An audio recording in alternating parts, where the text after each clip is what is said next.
Oh, my papa, to me he was so wonderful.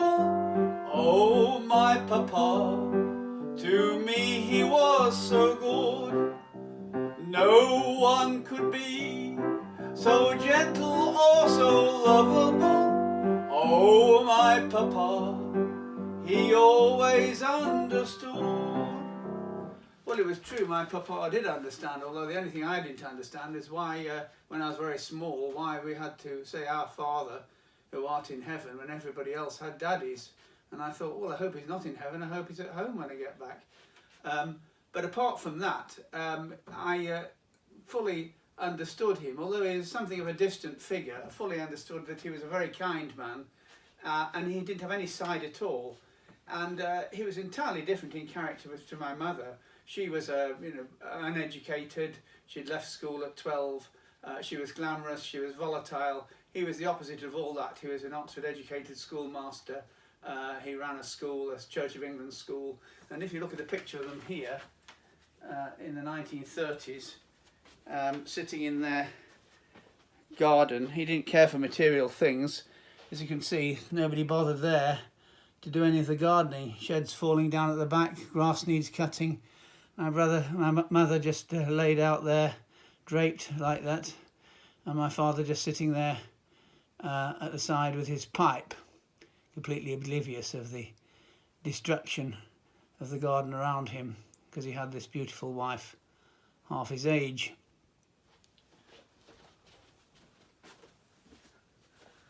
There are very few artifacts that you keep, I do, of the past and my parents' past. But the few things I have got here are, I'll show you, are his Oxford University badge there, and then he's got his a lay reader cross, because he used to go around and preach in the churches in East Nottinghamshire, in the villages, for the local parish church, because he was the head of a Church of England school, so he was roped in as a lay reader, taking services on Sundays. And oh, here he is, isn't he, with some of his teachers in the centre there.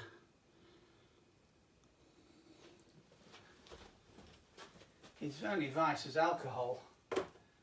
He liked to drink. Anyway, I decided I needed to make a piece of work about him, because I'd done one on my mother, and I'd done one on my grandmother, the big plane and so on, and I needed to do one on my father, but I didn't want to call it father, although my mother insisted on him being called father rather than dad, and she didn't want to be called mummy, she had to be mother. But anyway, so I decided to do one on father, but what I decided to call it was to use his name, because his Christian name was Herman. He'd born in the late 19th century when Germany was still a sort of friend of ours. I think that's probably why. A lot of people with German names then. Herman Grills. And of all the artifacts that I've got of him, that have left, the one that's most important is this. This little pack here of these old papers. And what they are, they're copies of his original sermons. The sermons he gave in these churches between about 1942 and 1957-58. And so I decided to make a piece of work called, what else but Herman's Sermons. And here it is.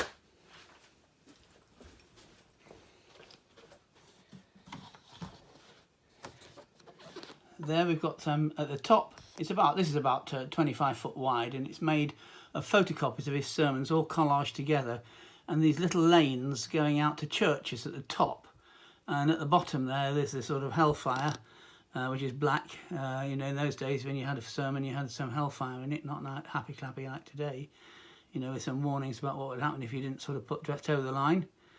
And let's put some close-ups of it here.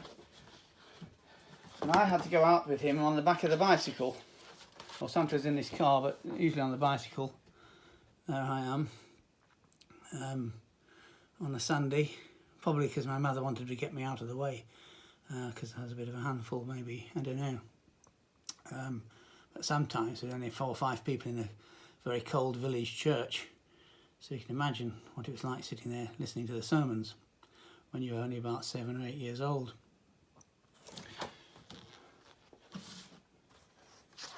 There's another one recycling out. You see, I've got the sermons and I've just sort of collaged them together. You can read sections of them. And then we come to the churches at the top. There we are, cycling along. There we are, at the top.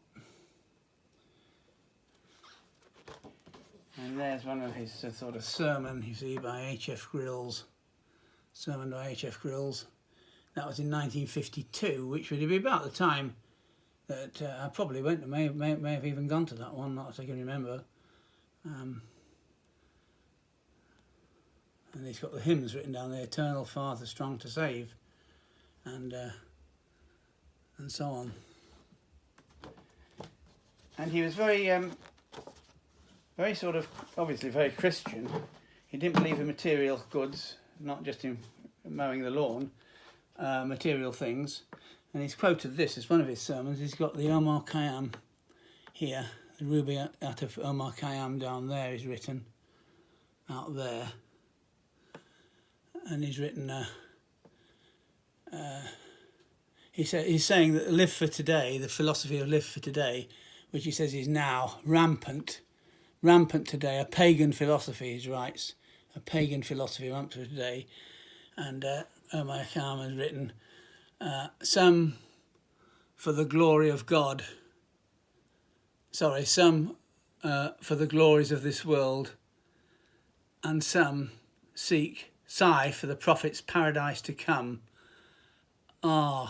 Take the cash and let the credit go, nor heed the rumble of a distant drum.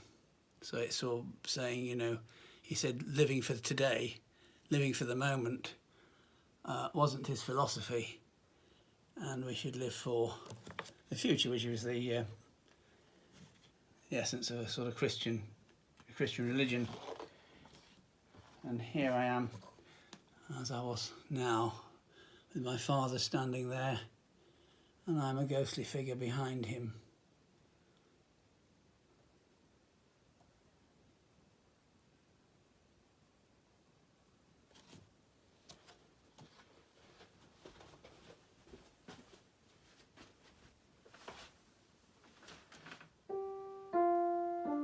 Oh, my papa, to me he was so wonderful.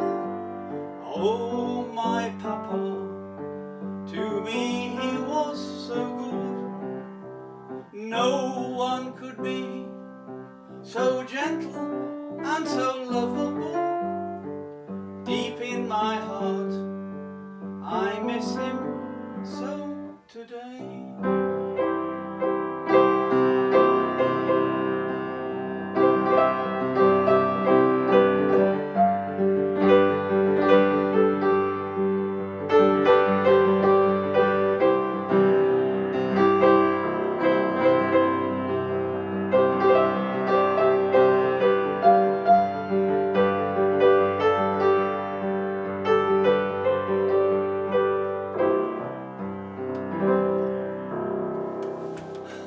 I've been told I'm more like my mother in temperament than my father, and that's probably true. But sometimes I think about his philosophy of life and his sermons, and the fact that I went out as a child. You don't know what you're picking up really on those sort of things, and I think about that and occasionally, and I think, your work, Vaughan, you need to wake up a bit, because in some ways that art critic who said some of your work, they were like sort of parables, maybe your sculptures, your works, your visual works, they're a bit like, I'll blow my father's whistle that he used in the school hall to wake me up. They're a bit like your dad's sermons. Think about that.